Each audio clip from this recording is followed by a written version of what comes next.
So we got Paul Danzer here and Chris Gluck from the Columbian. We've got Chris Gluck writes the Portland Timbers blog, and Paul Danzer covers the Timbers for the Columbian. And welcome, guys. Thanks, man. Thank you.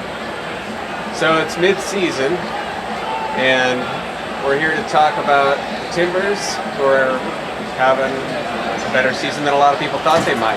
Yes, we are. So you guys want to talk a little bit about that, and we can start maybe with talking about Caleb Porter, and talk a little bit about his possession with purpose philosophy. I just want to talk about that. How is he doing? Well, I'll let Chris talk about the possession of purpose, but he's obviously done very well at getting his philosophy quickly ingrained into the team. And that, I guess, was one of the big question marks at the beginning, is how quickly would players not only buy in but understand. And obviously, I think it happened quicker than I thought it would. I don't know, Chris feels, but... Yeah, I'd agree with you, Paul. I'd kind of say that as far as possession goes for Caleb, I think he's working from two angles. He's working possession with the intent to penetrate, get into the defending third, and look to create goal-scoring opportunities.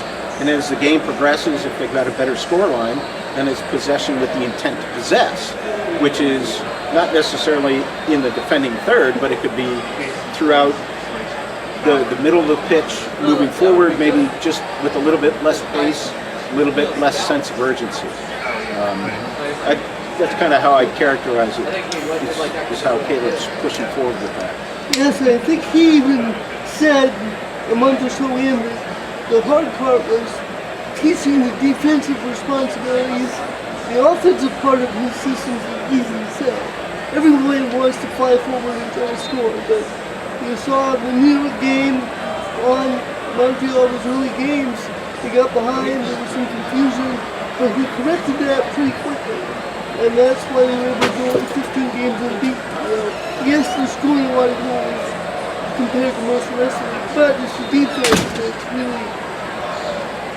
that's really allowing it to happen.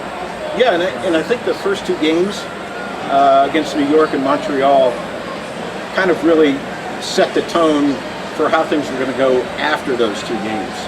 I think those first two games, I think the fullbacks kind of both penetrated into the defending third, I think simultaneously or more often together than I'd say in the last 14 or 15 games. There's a bit of a rotation going on now with the fullbacks, where one will press forward, another one will kind of play a little bit further back. And I think that kind of depends on the opponent and how he structures that penetration. Caleb Porter, if you had to give him a grade. I think he would probably give himself a B or a C there because of the age, just because, for the first half of the season, which is what the game's on, can't have much more success than they've had. So, I give him an A. We might be tougher with the coaching this. Chris is Well, so sure. I kind of hesitate on putting a grade to it. Yeah. And it's not because a grade might not reflect an overall outcome compared to some of the other head coaches in the MLS. But I think it's more, there's leadership.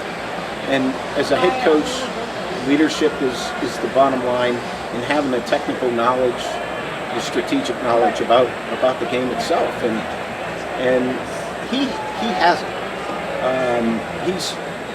it. You can clearly see that his thoughts, his roles, the behavior of the players on the pitch, they're there. So but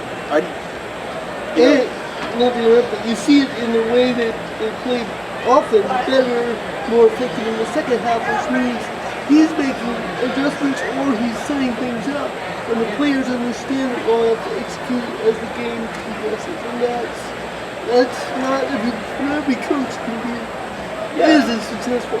Yeah, I mean, I don't know if I'd say it's kind of three things, but there's influence by the coach that has to translate to behavior by the players, their roles on the pitch. For a head coach, I mean, there's three kind of things that I would kind of pull out. It's the influence that he has on the players, and then their ability to execute on the pitch based upon what his thoughts are and their athletic ability to get the job done. And then there's the results. And it's like, you know, for 80 minutes of football against Columbus Crew, you had influence, you had execution on the pitch, but you didn't have the result.